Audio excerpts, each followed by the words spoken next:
She has style. I agree with you about the neckline. You know, it was a V-neck set. Maybe she has the sense of control even more. She's so gifted and she's got such great eye for patterns.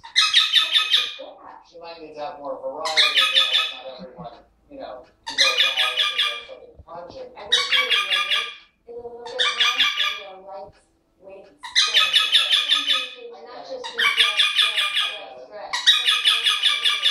While I think it was a little bit more light, it certainly wasn't hills and valleys where you said, oh, wait a minute. She is her brand. So she looks the I think women who design clothes, you want your brand. yeah. Let's move on to Josh. Absolutely.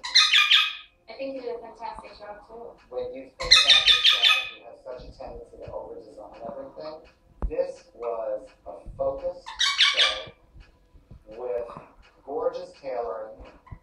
The clothes were interesting, the prints were fun, the styling was really cohesive. Very. I mean, probably the best styling was his. Definitely. And this is somebody that came from the worst styling. And it was a gutsy show. Oh, I mean, yeah. it was